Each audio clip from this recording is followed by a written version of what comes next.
Hey Volk, how's it going? Good, mate. How are you?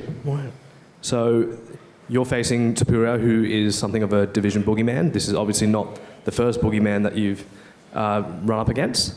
What do you think is your route to victory here? Do you think his striking and his submissions are overhyped, or do you think he's a genuine threat that you need to take seriously? Oh, look, he's a dangerous opponent. You know what I mean? He probably hasn't proved himself against the top guys, but it doesn't mean he's not as good as he says he is, right? We'll figure out, but we get to find out February 17th. I think, obviously everyone does have a puncher's chance, but to be quite honest, I think that's all he's got. I'm very confident in my experience and how calculated I am, my fight IQ, and I think that's what gets it done. You know what I mean? Again, he's young, he's dangerous, a lot of hype around him, but that all ends in a couple of weeks. And is there anything specific that you've been working on in this recent fight camp, or is it just been a more general approach? Oh yeah, look, there's obviously things are got a great team behind us. There's obviously a lot of strategy behind it, and not only that, obviously sharpening my tools everywhere as well. So again, there's things you need to be careful with him, but at the same time, I make people fight my fight, and that's what I plan on doing. I plan on going out there and showing him there is levels. He thinks he's the best. But he will be, he will not reminded. He's going to be shown that, there are levels to this. And then maybe, as I've been saying in a couple of interviews and that, he's, you got to earn your stripes. He hasn't been there. I think, he thinks he's the man. He thinks he's the top of the division already, and he hasn't even faced anyone right up there. But I think if he ever gets to that point where he's going to be a champion or a great champion, he needs me to do what I plan on doing to him. I'm going to give him a good humbling. Maybe he can bounce back after that and learn a thing or two, and then we'll see what happens from there. But he's going to be shown a good lesson, a good humbling. So I can't wait to do that. Get involved.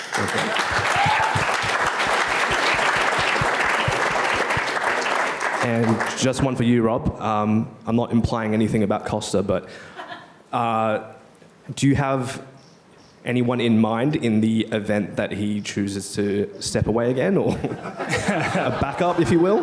Yeah, no, obviously this was something we brought up with the UFC before it, so I'm training for a fight, and come Feb 17, I'm fighting someone. Great answer. Next question.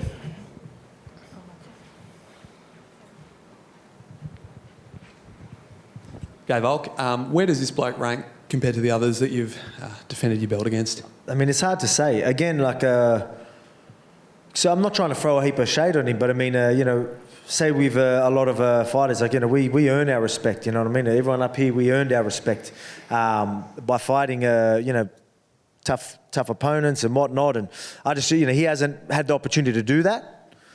But it's just, look, I don't think he's as good as he says he is, to be quite honest. But we will see. Maybe that's the wrong way I put it. He hasn't showed us he's as good as he says. He hasn't been put in a position against the top athletes to show us that. But we get to see what he's made of come fight time, you know what I mean? So I'm preparing for a man that is as good as he says he is. So he thinks he's the man, all right, I'm preparing for that. So I'll give you the benefit of the doubt. So I'm going to turn up and I'm going to be waiting. But if you're not up to that standard, like I said, there's going to be a good humbling experience for him. I think... like I said, he needs it anyway. Don't get me wrong, I don't hate the guy. He's hyping the fight up. I love it. All I have to do is go out there and teach him a lesson, right? So it's pretty good for me. I just need to train hard and do what I plan on doing, and then that's the perfect ending to that story. He's playing the perfect part. I'm obviously coming off the last fight, so there's going to be people that are going to be doubting and things like that. He's undefeated, you know what I mean? He talks, all this sort of stuff, so he's playing the part perfectly. So I just get to show that, where I'm at. Where do I rank him? I just don't know, because I haven't got to see that. I'll tell you on the fight night. You mentioned the last fight there.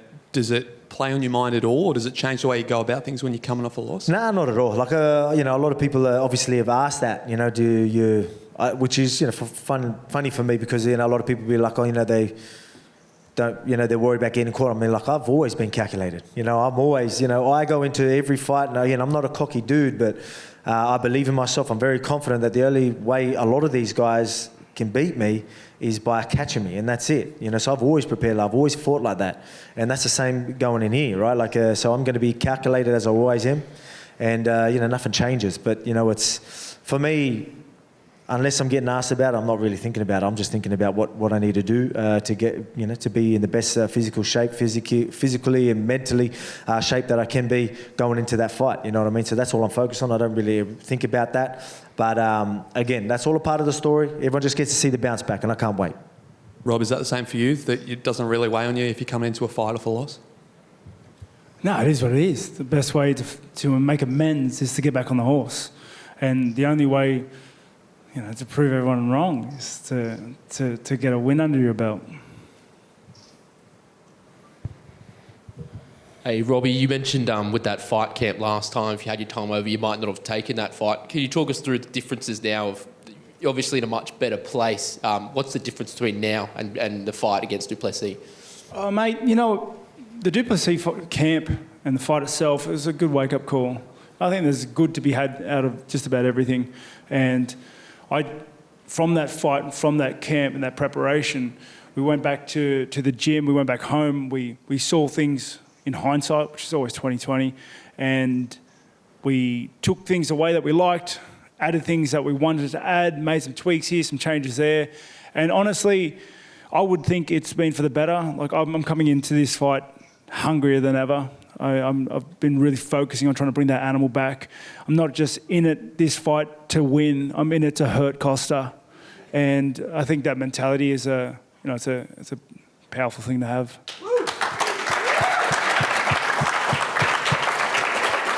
And just becoming champion again too, is that something that really motivates you? Do you think you still really have it in you to get to the top of the mountain again? Certainly. I'm only 33. I got mileage left. Right, and I'm not looking at anything past Costa because I think that does disrespect to the fight itself and how bad I want to get in there and to put work in. But the overreaching career objective is obviously to get my belt back. It's that's the plan. If we look at the grand plan, that's the plan for my career, is to win these fights, switch these guys off, become champ, and then play for my kids. Go ahead. Rob, you mentioned that you wanted to bring the animal back in your fights. Is that something that you feel like you've lost a little bit? It's not that I lost. It's like because of the person that I am, I'm always an animal in a fight. I'm always ready to fight. You could jump me on my worst day and I'll give you a good showing. It's one of those things that when you fight for so long and you have so many changes in your life, sometimes all it takes is just loosening the reins a little bit. When you fight these hungry dudes, Dricus is a hungry guy, man. You saw in his last fight. And I think I underestimated that hunger. I still do believe I beat him 9 times out of 10. I still believe that I'm a better fighter than he is, that I have a better skill set than he does. But, mate, I've got a big, strong guy that's hungry and willing to leave it all there. You need to match that. I feel like I didn't do that in that last fight. And yeah, it just made me really think a little bit. Thanks, man. And then, Volk, you mentioned before about how your confidence isn't really impacted by that loss to Makhachev. Was that a mentality that you sort of had to work towards, or was it something that you sort of found in yourself quite soon after the loss? No, just how I am. Even when I win, or, I'll go win, defend the belt, whatever, I quickly forget about it and then back to the gym, trying to be better. I'm trying to be better when I win, you know what I mean? So I'm going to try and be better when I lose as well, It's just, I don't really look at them results to be better. I'm not just happy being better than the guy that's going to stand in front of me. Like, I want to be better than the person I was the day before every single time. Every time I step in there, I want to be better than it was the last time I stepped in there, which won't be hard after my last one, but you know what I mean? So it's for me, which has been good for me, a lot of the times I get asked about, how do I, being, defending and all that, how do I stay so motivated and whatnot. But I mean, it's easy for me because I just go back and I'm just the same guy that I was 10 years ago, trying to be better. Like it's, I'm back in the gym usually within the week, and I forget about all the other stuff. So I don't really have many distractions. All I need to do is get back in the gym and go start going through the process again. Got another job, new challenge. Excited, let's go, game on. You know what I mean? So it's good for me because it's helped in these situations, and it's helped even when things are going well to still stay driven. You know what I mean? So I think that's harder, staying driven.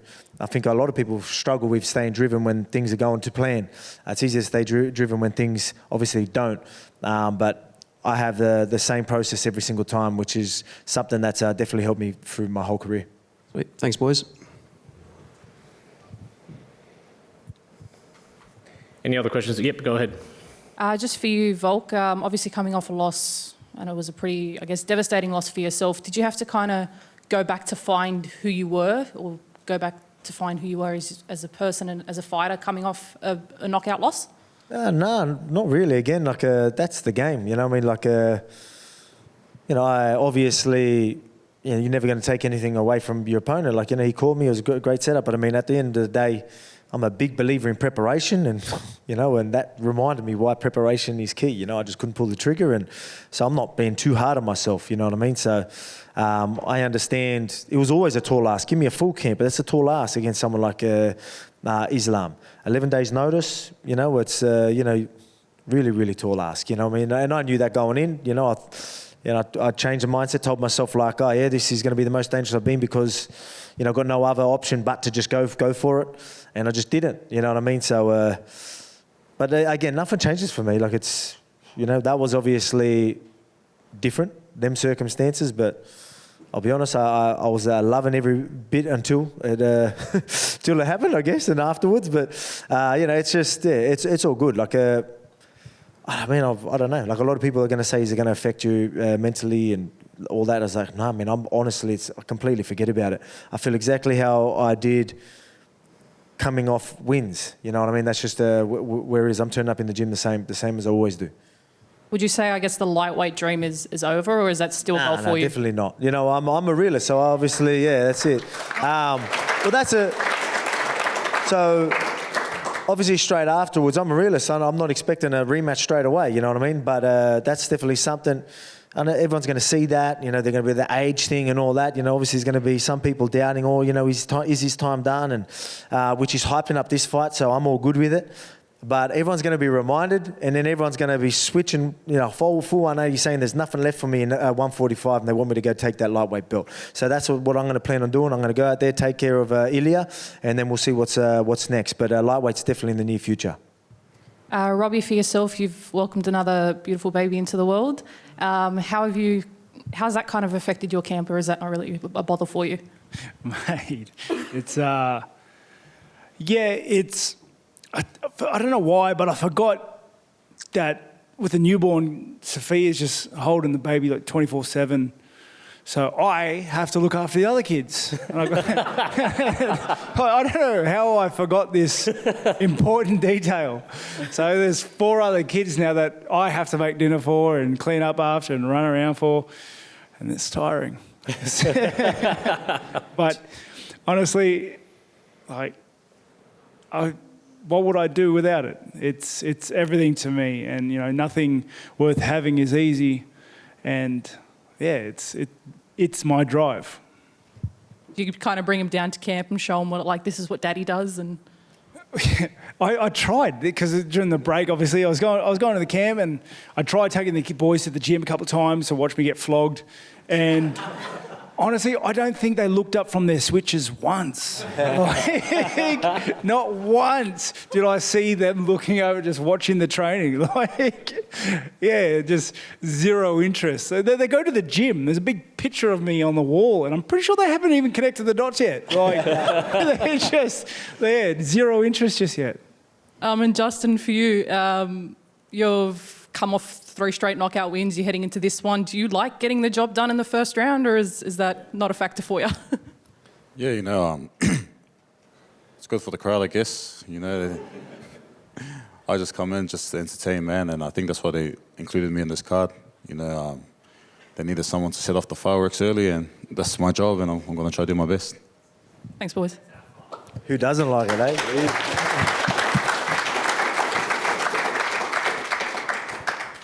It's one for Justin. You mentioned you like getting the first round knockout, but what's the excitement? What's the vibe like knowing you're knocking on the door of the rankings as well? Yeah, that's what I'm excited about. You know, I think I fare up well with all these guys in the top 15. I've been doing all this groundwork, man. You know, I better put it to use. So I think this guy will try to take me down and probably knock him out. Yeah. If there's no more questions from the media, we'll open up the fans. We've got some mics on either side, so if you just want to form a line out over there, and we'll do questions alternating either side. We'll start to my left. Take it away. Question for Justin. So your opponent's coming up. He's got a pretty extensive record. Do you reckon that makes it a bit more cautious for you going into this fight? Yeah, you know, he's experienced and whatnot, but man, I've done very hard rounds and a lot of hard rounds with very hard strikers in the past, and even in this camp, you know, man, I've sparred guys like Bam Bam and Mark and my brother. So this guy likes to throw down, but I don't know. We'll see. My coaches are like, man, stick and move, find the opening. But my heart's telling me to go to war and put on a good show. I look forward to seeing it, bro. Appreciate it, bro. Thank you. Over this side. Hey guys, so quite a few fights have been announced for the rest of this year so far, and I'm just curious, as fight fans and just, you know, as fights that are going to affect your career as well, like what fight are you guys most excited to see for this upcoming year that have been at least announced so far? Fights, okay. I don't really watch fights too much, eh? Like, it's one of those things if I'm sitting at the computer and flick on the TV and it's on, you know. I watched the Dricus fight the other day, obviously. Right? Yeah, I don't know. That was all right. I thought he won. I thought he won. Like, I gave him, like, it was a surprise to me to see that everyone was up in arms after it, but I thought he won. But pretty excited for my fight, their fight, you know. Yeah, like outside, obviously, our card, I think, I'm trying to think of a division. Max is fighting Gaethje, so that's going to be a fun one. I want let's see, because I've said that chin is invincible. Let's see if it is. You know what I mean? It's going to be put to test again with Gaethje. So let's see how that goes down. So I'm looking forward to that one too. Thanks. Next question. Hello, this question's for Robbie and Volk. What lessons have you learned since your last fight, and how will you implement these lessons into your future fights? Yeah, well, my last one, the biggest. No, I didn't learn nothing from the actual fight itself. Like, but usually I'm disciplined all year round. I mean, you know, in the gym doing my thing. I've been doing that for the last 13 years. So I was probably just a little bit disappointed that I wasn't that professional guy that I usually was leading into that fight, because the timing was just terrible. Usually, again, in the gym, training hard, you know, not drinking, but, you know, I was obviously enjoying myself a little bit too much with the drinking and wasn't in the gym enough. And so it was a good eye-opener for me and reminder of why preparation is key and being disciplined is key, because you never know when something might pop up. And, so that's, for me, it was just, reminded me why I've been like that for the last 13 years before that. So that little hiccup, and then I was like, all right, let's kick it back into gear. Yeah, I feel like lesson is such a harsh way of saying it. Like, lesson. There were heaps of things I took away from that fight. You know, I do believe there is good to be taken out of just about everything. And, yeah, I took a lot of good out of that fight. In particular things that I learned, I don't know. Didn't like staying in the hotel. New York, don't recommend. Next question, please. Question for Rob over here. So obviously you worked with Penrith, one of the NRL sides. I was wondering what's that process like, and how did your dad Jack feel about it when you coached them to a premiership against us, South? Oh, well, he didn't talk to me for a little bit. Yeah. It made dinners a little awkward, but no, it was good, and I can't take too much credit for it because a lot of that was my coach Alex and Jacob Malkoon, the training partner, other UFC guy as well. They're the primary wrestling coaches. I just pop in and out, to be honest. But working alongside those like professional athletes and seeing how a team operates as professional as they do and get results as well as they did, yeah, it was a good eye opener. You understand that, you know, as Volk said earlier, there are levels to this, and because I've worked with a lot of other teams, you see that the levels are different, and much like myself and the boys here and my team, like there are levels to this. Thanks, sir. Yeah, another one for Bobby. I know Dricus, obviously the champion, and you did mention earlier you're not looking past Costa, but once you do starch Costa, what would you do differently against Du Plessis? And I guess you mentioned that would it just be as simple as like a mental adjustment, just being more game for the fight? Yeah, what would you do there? And second question, yeah, Bo Nickel, is the man legit? Bo Nickel's definitely legit. Like, he's got some really high level skills. I think he still needs to be tested on some of those higher ranked characters, but he's definitely legit. He has the skill sets there already, you know. In terms of to Dricus, yeah, he's definitely on a list. He's on a list that I want to run it back with. And I guess I just need to turn up. I didn't turn up last time. You know, I think like I said, 9 times out of 10 I beat him. And I think, you know, the next time we cross paths, it'll be one of those 9 times. Thanks, mate. Up the Reaper. Yeah. Next question over here. Rob, I'm a big fan of MMA Arcade, you and Johnny. And I'm waiting for you to drill Costa. Just wondering, do you think gaming sort of enhances your reaction times and your ability to sort of zone in on a job?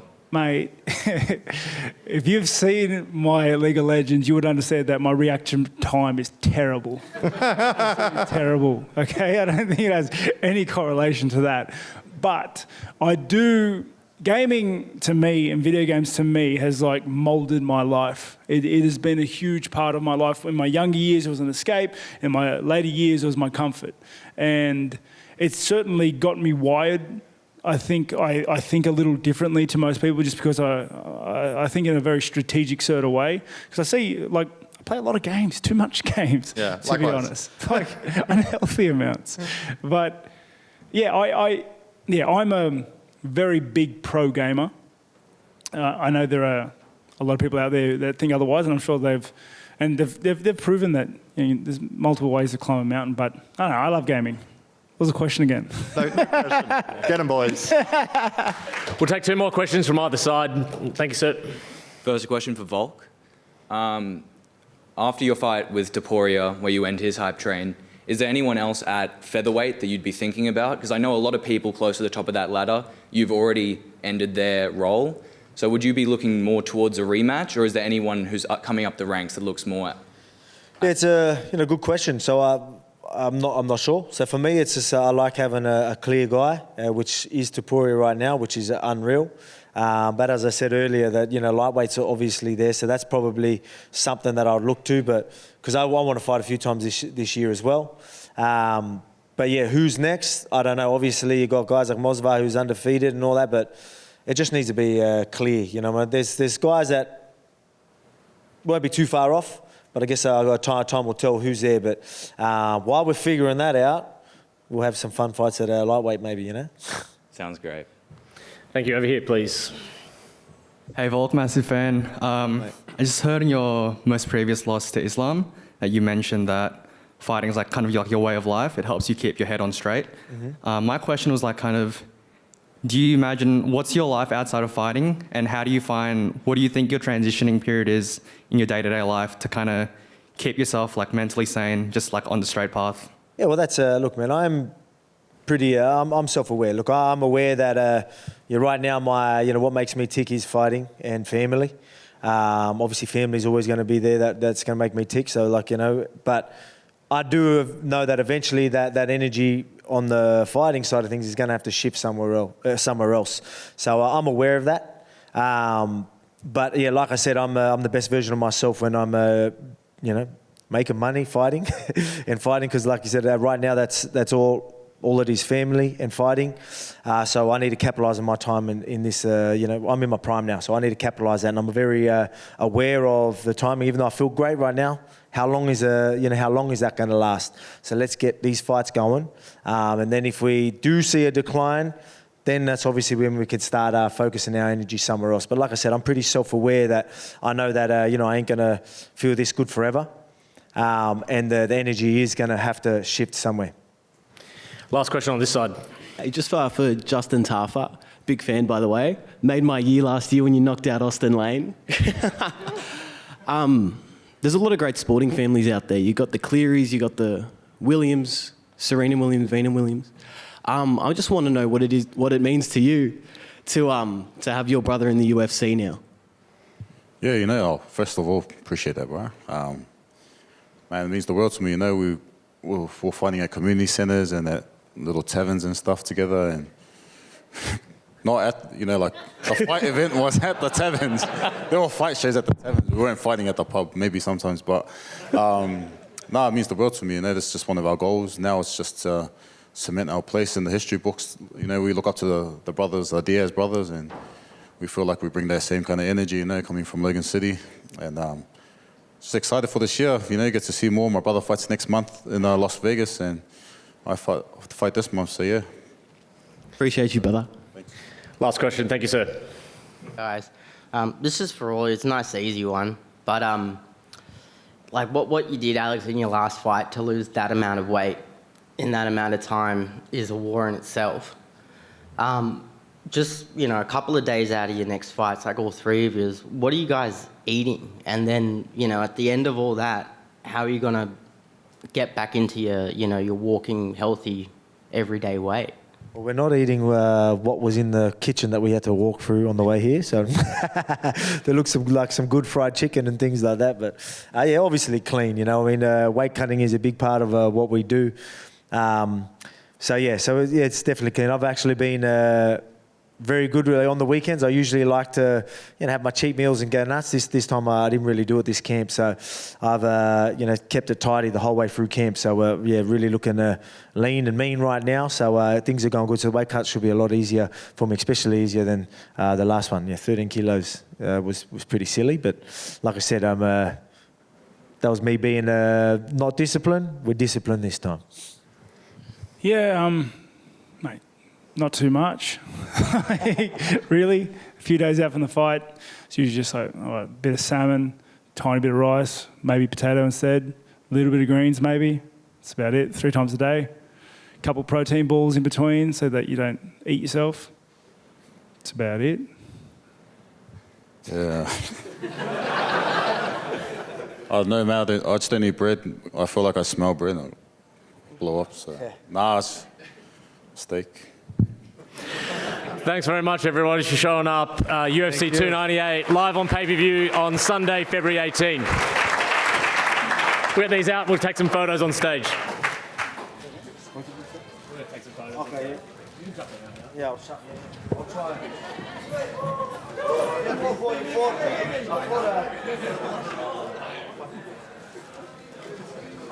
How's that for you hanging out with Tom Brady and I throw it straight there? Look at what embarrassment.